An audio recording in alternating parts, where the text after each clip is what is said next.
Colorado. Within our state boundaries is land once claimed by Spanish kings and Mexican governors. Although native people initially lived in the region, the first Europeans to visit came from Spain. Early Hispanic families moved north from New Mexico to settle in Colorado. During this program, we discover who the Hispanics are, where they came from, how they lived, and what they have contributed to the wonderful state of Colorado.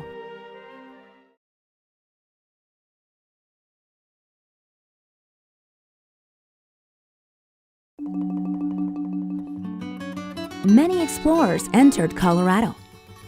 Francisco de Coronado, a Spanish explorer looking for the mythical 7 golden cities of Cibola, may have crossed into Colorado in 1540.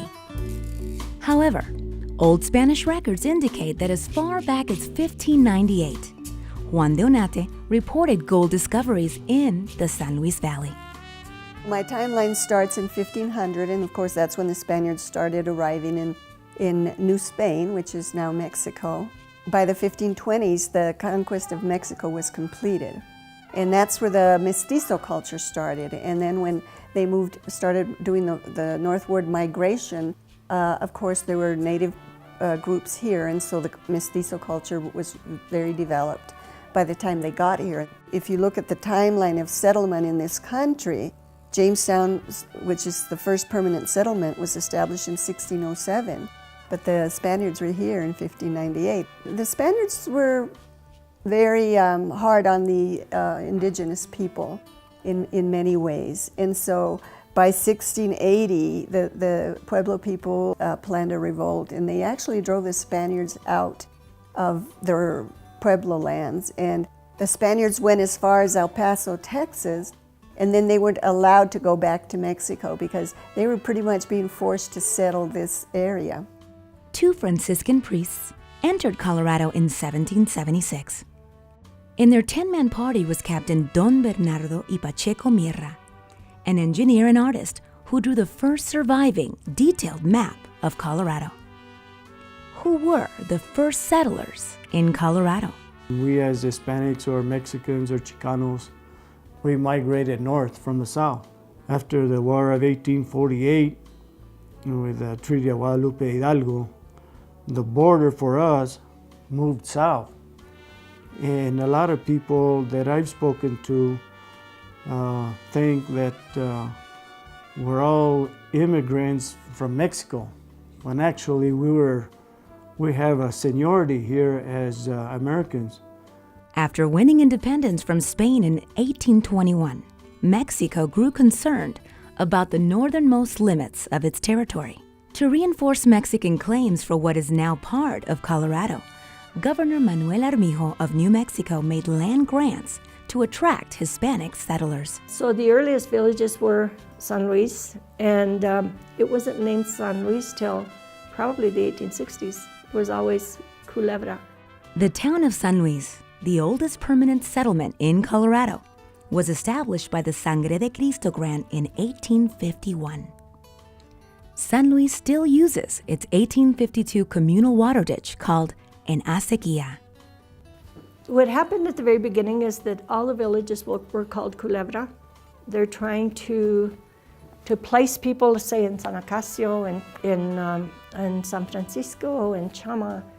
My home right now is in San Pedro, where I was born, San Pedro, Colorado. It was one of the earliest villages in La Culebra, established probably shortly after San Luis in the 1850s, mid-1850s.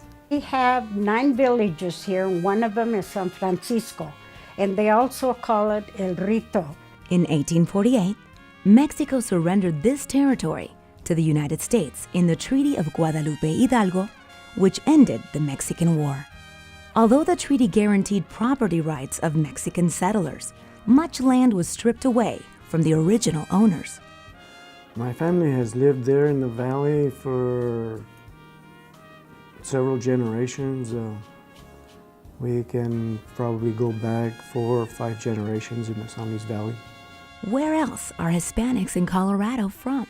I'm from the northern part of Spain that people will identify as the Basque region of Spain, south of the Pyrenees, and about 50 to 100 miles from the French border. All of my history of family come from Taos, New Mexico, and they migrated over in Ocate.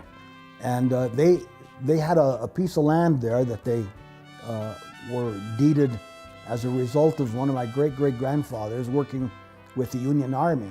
I lived in San Francisco, California, very cosmopolitan, but summers here were like a free spirit. When I came to Grandma's house, I am living now in my grandmother's house, and I inherited this house actually.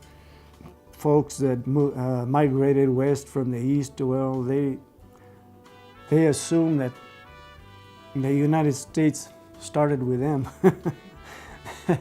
So when I was in school, I found it kind of funny, the people that I saw, like the fathers of our country that we would refer to, George Washington and so on.